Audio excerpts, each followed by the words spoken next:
He is my co-host on Fox and Friends Weekend. He is my co-host on Off the Wall, a segment within Fox and Friends Weekend. He is my friend, and he is Pete Hegseth. You tell another dude when his fly's down? Okay, I was with you until pecking order. See, I don't see anything about that interaction that puts the teller above the receiver in any sort of power dynamic. I just don't. I think it's only courage to show courtesy. It's not easy to tell another man that his fly's down. It's not. It takes you've got to have a level of maturity and confidence yourself in order to do that. Even to a friend of yours, at first, that's even more difficult, let alone a stranger. I don't know that I would have done what you did. Maybe you're more powerful than me in that context, or more courteous. I'm not sure.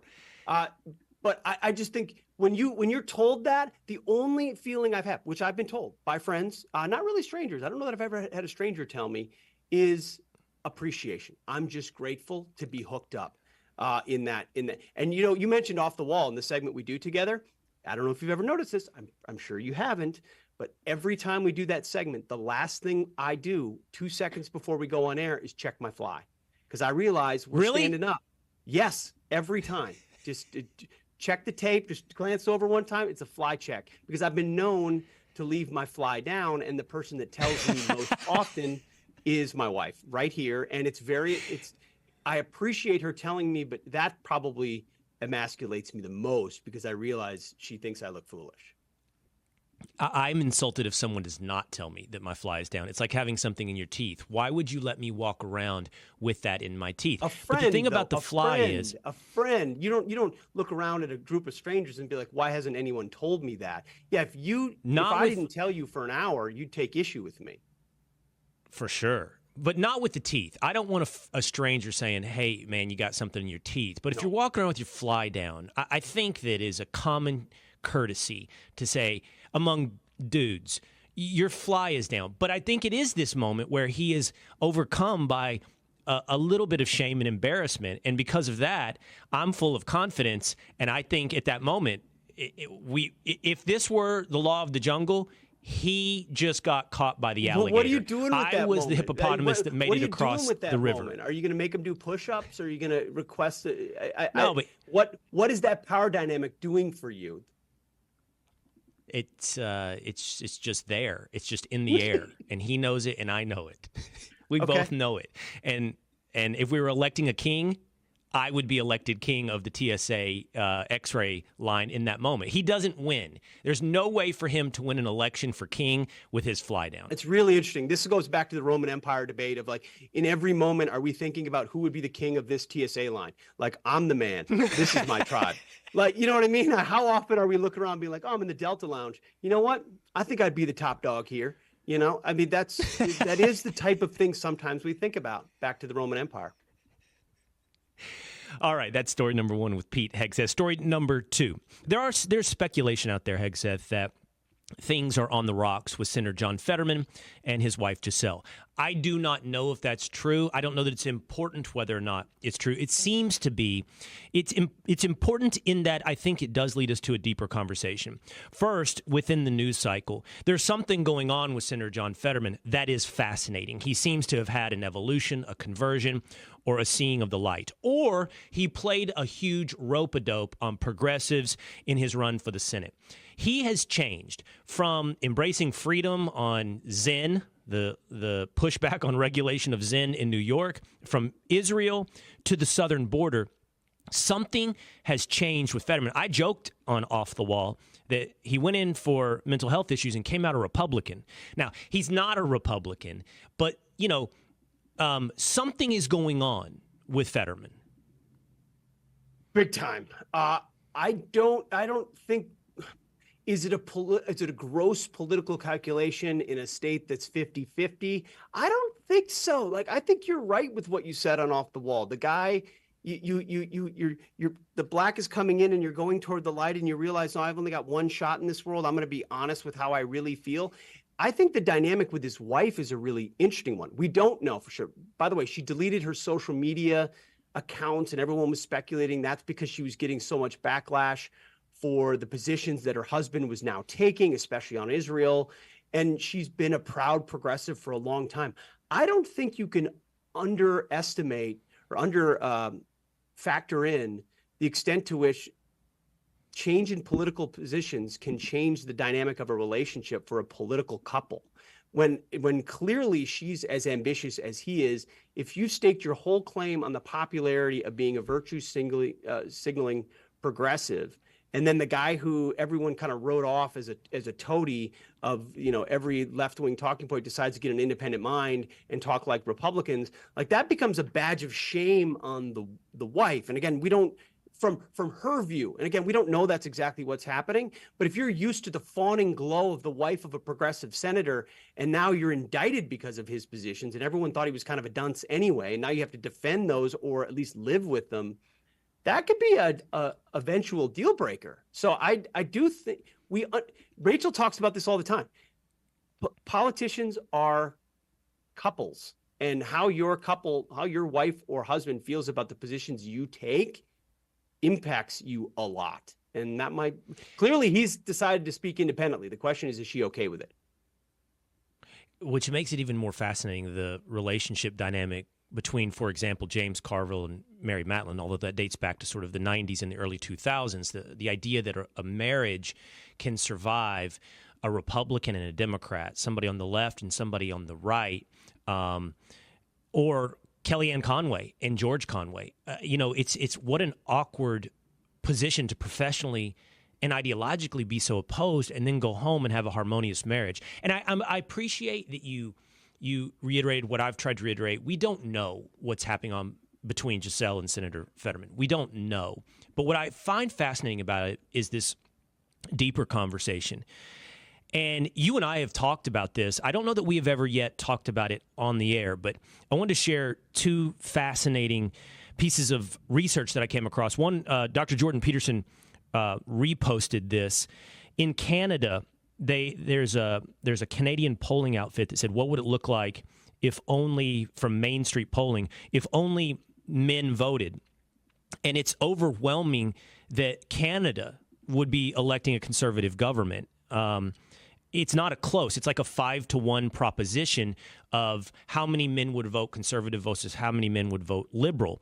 And then there's another research outfit. This is Daniel Cox, Survey Center of American Life, combined with Gallup poll of social scientists and the Financial Times analysis, showing a divide between men and women, Pete. And I don't have the graph to put up here on the Will Cain Show, but it's suffice to say it shows a divide between the sexes that is going in opposite directions at the rate of a hockey stick. And it's global. It's not just American. It's in Germany. It's in the UK.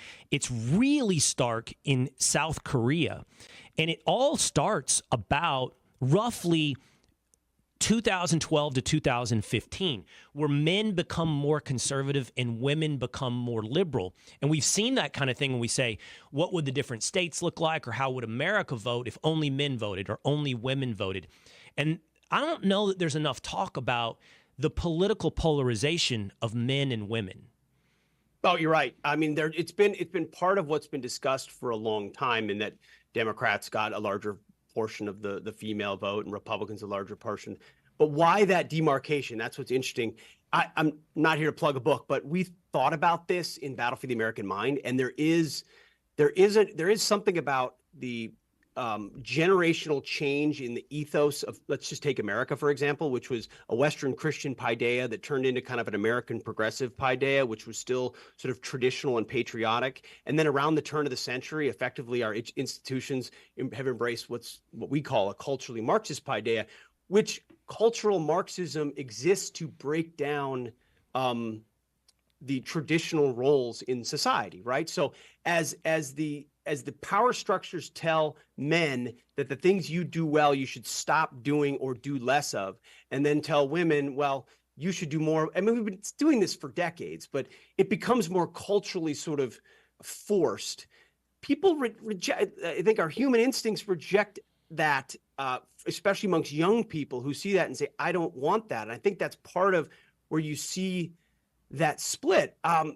It's encouraging, one, amongst men, that they recognize we have a role that we should and ought want to play inside our own family, inside our communities, inside our churches, inside all of those things are good, but then they don't have an outlet for it necessarily. And if they embrace it, they're told their masculinity is toxic.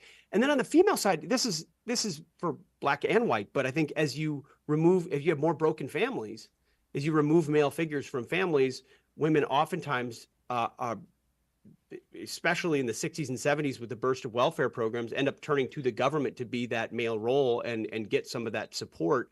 And there's a reflection to say, hey, government will help me through my life. And then you've got the basic aspect of just a lot of the left-wing arguments are emotionally based. And I don't mean that in a pejorative sense about women. Women are just different than men, and men think differently and act differently than women do. And as a result, are more appealing in this sort of idea that we can solve our problems through a piece of legislation. So, I mean, there's a lot of reasons for it, and I've got plenty of additional theories, but it doesn't surprise me. I just don't know where it leads. I mean, you want to destroy the patriarchy, which is what they say through cultural Marxism, and then you get men that are rudderless and women that are looking for real men or looking for the government to solve their problems. No, I think you're onto it. And so two additions to these theories that I would have to help explain it. So first of all is the politics of the aggrieved. So and it's rooted in some truth. So I mean, there is no doubt that, were we to examine 18th century American history or 19th century American history, it would be driven by the white male figure, and the black minority would have legitimate grievances and vote towards the party that they presume is going to lift them up into equality. And the same would extend for women's suffrage and original feminism and the right to vote. So they would have vestiges. That takes a long time to separate yourself from, I am in an identity group that is an aggrieved minority, and this political party holds itself out as the champion of that aggrieved minority. Except Republicans were the political party that championed both of those things originally, which is funny. I know. But we know, but somehow history got turned on its head. You know what I mean? It's like starting in basically in the 1950s and 60s, those two ideologies in the political parties did switch, but on those issues. But then the other one is, I think you're right. So, and I don't mean it pejoratively either. Look, men and women are complementary figures, and women see the world through more so. I'm not to suggest primarily, but certainly more so than men, through the prism of empathy. And empathy is a necessary tool, but so is what men bring to the table of cold, hard rationality or practicality. Will that achieve what your empathy pushes you towards? And I think so much of democratic politics plays exclusively on empathy, because practicality would show, hey, did the war on poverty solve poverty? Or did capitalism solve poverty? Or has all of this grievance politics done that much to actually achieve equality for Black Americans? But I think the female analysis or perspective of that is caught up, again, not pejoratively, but it's centered on the idea of empathy, which we need. I think we need individually, I think we need familial, and I think we do need societally as well. But it has to be balanced against that more male instinct of cold practicality. Well, and principle. And by the way, right? empathy can't drive you away from principle. What can't? Empathy cannot drive you away from principle. That's the other thing I'm leaving out. It's not just practicality, because it's not just a utilitarian view of the world, but hey, these are truths we hold self-evident, and here are principles, and empathy can't separate you from those first principles. No, but when you have an education system that's not teaching those first principles and is awash in sort of social justice and this idea that, the vehicle through which we do good in this world is through either our own personal activism or the bills that we can get passed and the people that we vote for, then devoid of the underlying principles, that empathy looks really effective. And I think that's why you see that split. And men, it'll be the interesting part of those hockey stick graphs, or what does that look like in 15, 20 years, and what kind of political movements are created by that. And do you get, I mean, they always sort of traditionally, remember the Democrat Party's been known as the mommy party, and the Republican Party known as the daddy party. I mean, there's a reason why those labels for decades have been applied. Is that going to get even more stark, especially with abortion? I think the Democrats are counting on it, and they're going to keep driving that wedge. Oh, yeah, abortion.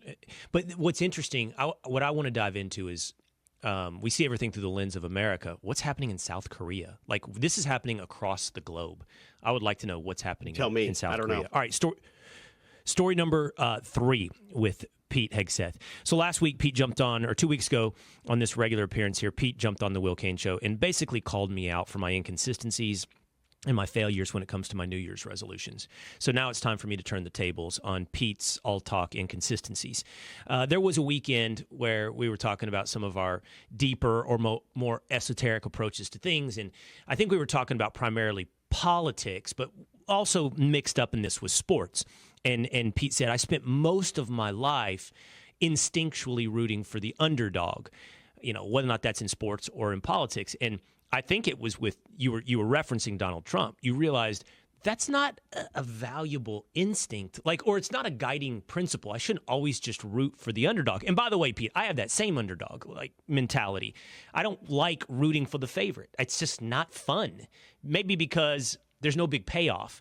With the underdog, I get a big upset, even if I have a lower percentage of the payoff. It's like the home run hit in fandom.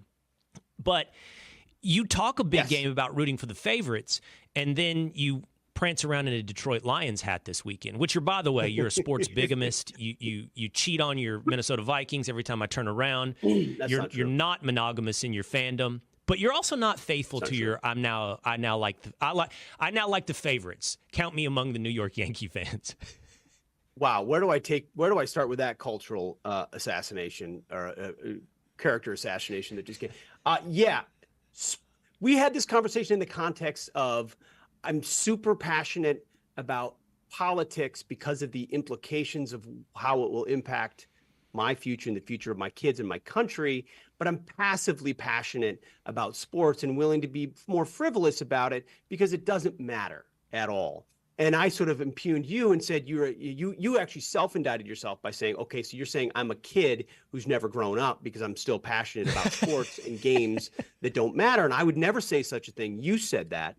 But you're right on. I mean, a couple of different conversations happened at once. Yes, Donald Trump rattled my cages on a lot of levels. And one of them was that idea that well, why do we root for losers over and over again when we could be for the winners and we should win, and winning is and I remember just thinking, everything I love underdog candidates. I love underdog stories. I love underdog people. And that's me growing up in a blue collar, middle class. My dad would be like, yeah, we're playing the country club kids today.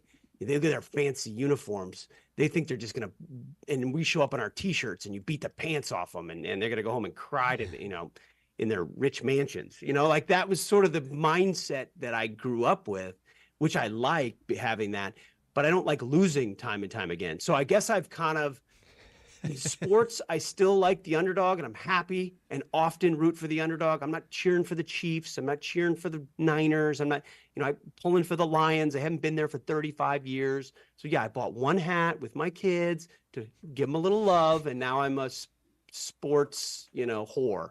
I get that from that perspective, but I would never put on, a Democrat hat and be like, yo, I'm kind of, So that's, I guess, where I'm mixing it up today. What? Yeah, I'm just going to mix it up today with this Kamala hat. Just going to mix it up with Kamala a little bit. Rachel will jump out and say, "Oh, I'm kind of like RFK and all that." She's probably more guilty of she would never accept that. But no, I mean, I guess I'd also. What am I going to do? Switch to the Yankees because they win a lot? I think there's also something really, sad about people that just affix themselves to winners because they want to be winners. Like Donald Trump grew up in New York and he picked the Yankees instead of the Mets because he's a smart guy. But I didn't have any choices in Minnesota. I had the Twins and the Vikings. And so I'm going to ride or die with them. And turns out they're underdogs. Hey, you mentioned your wife a minute ago when we were talking about the divide between men and women. I think we talked about this recently as well during a commercial break. Eagles offensive lineman Jason Kelce, brother to Chiefs tight end Travis Kelce, last week went viral. He took his shirt off and, jumped around and chugged a beer. And there was a story afterwards that his wife told him, you better not do that. And there was a lot of guys afterwards that said, oh, it's real cute when Jason Kelce does it, but when I did it at Bob's wedding, nobody thought it was funny. The question I have for you is this. Do you get in trouble? Like, there's this conversation about getting in trouble with your wife. I don't get in trouble. Like, I don't. Now, my wife will say things to me like, that's a bad idea, and I value her judgment. Like, but I don't always do what she says. She tells me not to wear what I'm wearing right now. Like, I'm wearing a sweater with a crew neck, and she said men should have a collar on underneath the sweater, and I disagree. Right. So I put on my Zelensky sweater, my army green Zelensky sweater. I valued her judgment. I put it in, and then I said, you know what? No, this is what I do. So I don't get in trouble. I don't think I really get in trouble either. Now, full disclosure, Will, my wife is 3 feet away from me right now. She's sitting right here at a desk. So what I say might have some consequences here. No, I don't. Like, I'll seek her advice and input. And as I shared with you, I have taken my shirt off at an NFL football game and waved my shirt around my head. And at NASCAR. NASCAR's a lot more acceptable than the NFL, but definitely at NASCAR had all the kids doing it. But I've done it at an NFL game too. And I think she would look at me and be like, what are you doing? But I wouldn't get in trouble for it. I mean, the list of things that I would get in trouble for is really high, and it has a really high bar and would be really bad that any man would get in trouble for. Other than that, no, I get a scolding, or a come on, don't you know better? And she's a good recoverer. She doesn't silent treatment me for 2 days, which is a good attribute. Right. Of a mature woman. So I'm not I'm getting a smirk. I'm not too worried about getting in trouble. Not now. She also pointed out my argument was incomplete on the last topic. It's not that you have to cheer for the Yankees, it's that you have to not hate them for being good. And I hated the teams that were good, and that's a bad instinct. So first of all, least surprising breaking news of this episode here of the Will Cain Show. If you had to vote on one Fox News host that you were pretty sure took his shirt off at a sporting event, it would be you. I mean, I said it to you. Get after it. We were sitting on set. We were sitting on set, and I said, have you ever, and we were talking about Kelce, and then it just popped into my head, and I looked over at you, and I said, have you ever taken your shirt off at a game? And you kind of bowed your head for half a second, but then go, yes. And I thought, of course you have. You're not afraid of the 100%. Let's go. Let's do this. I wear jerseys. You're not afraid of double lettering. Hate my face, but I would. When I knew the reason I knew that would be you is there's a rule that I was taught when I was younger that you don't double letter. So what that means is you don't wear the jersey and the hat. You wear the hat or the jersey. You don't go Vikings hat, Vikings jersey, but you not only go Vikings hat, Vikings jersey, you go Vikings colored Jordans and a Vikings wristband. So you're just short of putting on shoulder pads. I'm just short of the guy with the face paint and the shoulder pads and the horns. Yeah, that's me if I took sports as seriously as I took politics. But I'd like to be a cartoon of a fan. I can't lie. I'm ready to, if they needed to put me in the game, I'd be ready.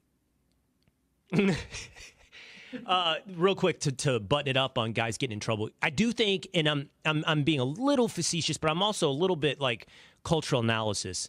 I do think that there is a thing where men, for whatever reason, and I don't know to what extent, go about seeking their spouse, their significant other, in the vein of replacing their mom with their wife. I do think it's not just on the wife that says, hey, you're in trouble. I think there's a little bit of glutton for punishment from the man that puts himself in a relationship where he gets in trouble. I do think he's replacing his mom with his wife. I think that could be true, and you learn the hard way. You figure it out. And thankfully, here's what I've learned. Well, do you ever call your wife mom? Like, do you ever say to the kids, hey, mom? No. Like, listen to mom or do what mom says? Oh, yeah. But your mom. I'm saying I'm starting to blur that line a little bit every once in a while. Sometimes I say mom in a context where I should be referring to as my wife or Jen, and I say mom and the kids are around, and I don't like that. And I got to reel that back in, because you see couples that have been together for 25 years and it's mom only, and that's not good. No, you got to button that up. You got to fix that real quick. You can't call her mom, except it's your mom, or hey guys, go, your mom said this. If it's just the two of you and the kids aren't in the house and you're like, hey mom, we need another episode of this to break down what's going on. We're not there yet, but I don't want to get there. All right, story number 4 with Pete Hegseth. Mark Cuban has just been in it. The front of basketball operations for the Dallas Mavericks, the former owner of the Dallas Mavericks, he's just been in it when it comes to DEI. And he's got into this massive debate with an anonymous account on X entitled The Rabbit Hole. And they've just gone back and forth. And look, there's a level of fandom to me when it comes to the Dallas Mavericks, although I'm starting to be like, I'm not sure Mark is really good at running the Mavericks, where I root for Mark Cuban. But this whole DEI thing has been a thing where I'm like, what's wrong with Mark Cuban? And he's openly advocating for racial preferences or the use of race in hiring. And he said the following to in his ongoing debates with Rabbit Hole. He posted, let's turn this around. You're a CEO of a successful company that has 30 employees that are all black women, and you think a different perspective will help you grow the firm. So you decide you want to hire a white man. Would you be against that? He thinks he's turning it on its head and showing the value of hiring someone of a different race or different background.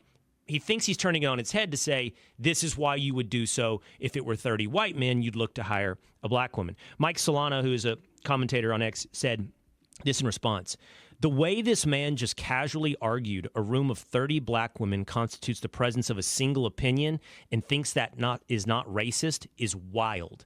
So what he's pointing out is Mark presumes in his I'm going to be really cute rhetorically and logically here and reverse engineer this, but he undercuts the idea and exposes it. He's presuming 30 black women all have the same opinion. Exactly. That to me is the underlying assumption that where this entire argument is racist and fails, is that an entire racial group or gender group or the combination of the two is a monolith with one mind, and this is how they think, and this is what they do. Based on what caricature? Based on your lens of what a black woman would think or how she would operate or what her value system would be? What black woman? A black woman from Atlanta or from Minnesota or from or a rich black woman or a poor black woman? I mean, same of any gender or race. The whole thing assumes a sort of a herd mentality, and every argument that he makes is premised on that. So yeah, if we have 30 black women, then we need to bring a white man on for a different perspective. You're just assuming one thing about all those women. And yeah, the other thing is, why is Mark Cuban debating an anonymous account? I don't understand. This is what I don't understand about the internet. I wish I didn't have the internet. I wish I didn't have social media. I wish I, only wrote letters. But I wouldn't write any, so I wouldn't talk to anybody. Okay? I don't want any of this, but I'd like to put the whole genie back in the bottle, but I can't. But okay, so we have it. But why are billionaires debating anonymous accounts called Rabbit Hole? The whole point is to take you down a rabbit hole. But apparently he thinks he can prove something. And in the process, I mean, I love the environment that Musk has created where people can challenge these billionaires and expose them for their assumptions, which are really elementary. And if they have to defend them, they can't. And people have made, targeted. Well, why don't you have certain people on your basketball team if you believe in different racial and gender backgrounds? He hasn't thought it through and wants to be liked by the right people, and so he says dumb stuff.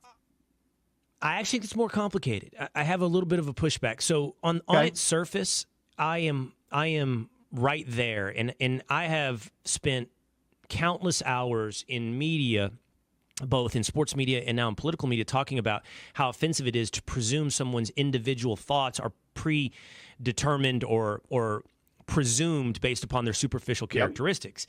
And I think that's true, and especially when it's used as an enforcement mechanism.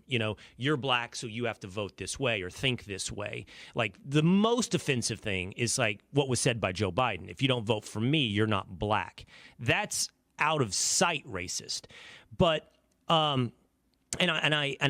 find people who blaze trails of individuality fascinating. I find Thomas Sowell fascinating. But, Pete, that also acknowledges that he is blazing an independent trail. So there is a reality that we have to acknowledge that I think maybe Mark Cuban is baked in there. And that is there are demographic correlations to points of view. I mean, that's just a statistical fact. 90% of black people do vote black. Do vote Democrat. And, we just got done talking about men are increasingly voting Republican and women are increasingly voting Democrat. And so I don't know, did Mark Cuban get caught in this racist moment, or is he resting this on something that we all know is there and we all talk about, and it doesn't rob anyone of their individuality, and it shouldn't rob you of your individuality, but it also can't have you pretending that the world doesn't exist the way that it does exist. Then I guess wouldn't that all depend on what kind of company you run and what kind of outcome you want and how and the type of profile of person you're looking for? So it exposes the desires of airlines to say, okay, we want certain types of female or minority pilots.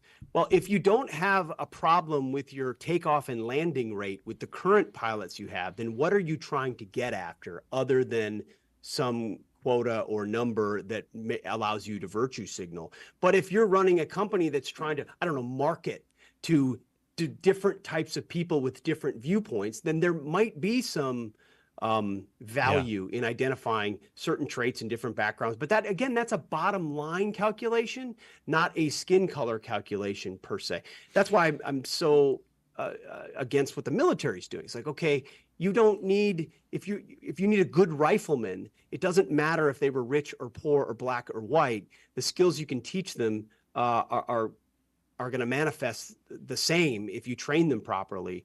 So I see what you're saying. I don't know. I mean, I guess. Yeah. But again, I want it driven by the bottom line. And I want it driven. So I guess in the end, I'll also push back. And the left says this, and I agree with the left on this. The presumption of colorblindness is ridiculous. No one walks through the world truly colorblind. We all see each other's differences. And so in the corollary to this thing with Mark Cuban, we can all acknowledge reality. We can see, certain demographic groups have a common point of view or a more common point of view or vote a certain way. But then after acknowledging reality, we strive to get beyond that and see each other and give each other the opportunity as individuals, And so it's not color blindness. It's looking beyond color to what you're talking about, merit and character and individuality. Well, it's very nice of you to give, you put on the Kamala Harris hat for a second. It's very nice of you to give a little bit of a nod to the left. I will give no quarter. Yeah. Okay. Color blindness should be, I'm just kidding. Color blindness should be our goal. That's what I was taught. I know it's not possible. I know it's not, you're just going to see someone's, but that, I don't know. I hate the fact that this movement has written that off as somehow racist or unacceptable, when to me that was always the goal, is to move past this superficial labeling. And I'd like to recapture that, actually, colorblindness. But that's how I think want we're saying the same the thing. Probably just, I think we're saying the same thing. It's totally. It's like so many things. It's caught up in semantics. People use different words. Story number 5 with Pete Hegseth. Finally, Pete and I every weekend have we do. We have breakfast together every weekend. Yes. Sometimes on set, sometimes in the American Express Lounge. Sometimes it's Chick-fil-A bowl for breakfast. Sometimes it's a sausage, egg, and cheese. We're both, by the way, trying to get better. We both have made a vow last weekend at the American Express Lounge to stop eating so much French toast that our faces begin to look like zits that need to be popped. So we need to. Pete was the one that said maybe no carb February. But you also have told me you're big into cereal. Your family is a big cereal family. You grew up a big cereal guy. And so, by the way, not really, definitely not now. I don't even think we stock cereal. I don't like drinking milk for breakfast. And when I was growing up, I had these arbitrary rules in my house where we didn't get sugary cereals, but we got Apple Jacks. Apple Jacks is where we really stretched our legs. But most of the time it was Honey Nut Cheerios, which is also sugary. But Lucky Charms and Fruity Pebbles, no way that stuff was making it into my house. So you are much more of an expert on cereals. So I thought maybe today we'd end with, give me your top cereals.